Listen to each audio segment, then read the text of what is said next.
കുച്ചെത്തി. കാര്യം എന്തായി പറയാറില്ല. ഹലോ മനു, എന്റെ ഒക്കെ എന്നെ നിക്കണോ? നിക്കൂടാ, നീ ഒന്നും പഠിക്കണ്ട. അതിനിപ്പോ സത്യം ചെയ്യിപ്പിക്കാണ്ട് നിങ്ങൾ എവിടെയെല്ലാം കൊണ്ടുപോയി? മാലിക് ദിനാറിൽ പോയി, ഭീമാപള്ളിക്ക് പോയി, ഇപ്പൊ ധർമ്മസ്ഥലം പോയിട്ട് വന്നു. ആടെ നല്ല സത്യം ചെയ്തിട്ടോ പറയുന്നത് ഞാൻ എടുത്തിട്ടില്ല. അപ്പൊ എടുത്തോനായിട്ടുണ്ടാവല്ലേ? 10 ലക്ഷം എടുത്ത് ഓൻ എന്നെ ഞങ്ങൾക്ക് ഉറപ്പുണ്ട്. എന്റെ ഓഫീസിലേക്ക് ഓനിലാണ്ട് പറയാൻ കയറിയില്ല. എന്താക്കാന് ഞാൻ അളിയനായി പോയില്ലേ? ചോദിക്കുന്നതിന് പരിധിയില്ല. ഒരു കാര്യം ചെയ്യ്, നിങ്ങൾ ഓനെ വിളിക്ക്, ഞാൻ ചോദിച്ചോക്കാം. ഇർഫാനെ ഒന്നുകൂടല്ലോ. വിളിക്കുന്നുണ്ട്. ബാ.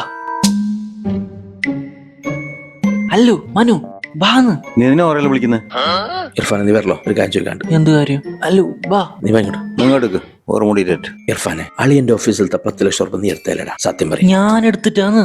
കള്ള് പറയണ്ട. ഞാൻ എന്തിനു കളി പറയുന്നത്? ഞാനിപ്പോ ഭീമാപ്പള്ളി, മാലിക് ദിനാറ്, ധർമ്മസ്ഥലം എല്ലാം പോയിട്ട് സത്യം ചെയ്തിട്ട് വന്നത്. നല്ലൊരു സ്ഥലം കൂടി ഒന്ന് ആക്കിയുണ്ട്, ആടും കൂടി കൊണ്ടായിനെ. ഞാൻ റെഡി. നീ റെഡിയാ? കൊണ്ട് പാഞ്ഞറ്. പോടാ. ഒരിടാവില്ല മോനെ. പൈസ എടുത്ത് നീയല്ലടാ? പൈസ ഞാൻ എടുത്തിന്. നീ വന്നല്ലേ? കപ്പാട്ടിൽ വെച്ചിട്ടുണ്ട്. കപ്പാട്ടിലെടുക്കാം. വാ. സെറ്റായി, എല്ലാം സെറ്റായി. എല്ലാം കിട്ടി. ആടന്നെ ഉണ്ട് അല്ലേ? ചാവിയുണ്ട്. കപ്പാട്ടായിട്ടുള്ള മോനെ. കപ്പാട്ട് പോരാ. കപ്പാട്ടിൽ നേരെ എടുത്ത് വെച്ചിട്ടുണ്ടല്ലോ. ചാവി ഉണ്ടല്ലേ? ഉണ്ട്. നല്ല കളന്. അടിയിൽ തെളിയാത്ത ഒരു സത്യമില്ല. അതാണ് ഇന്ന് ഞാൻ തരാൻ വേണ്ടി വിചാരിച്ചിട്ടുണ്ടായിരുന്നു. ഇന്ന് ഞായറാഴ്ച അല്ലേ? ഓക്കെ, അടിയത്തോ. നീ ഇരിക്കണേ.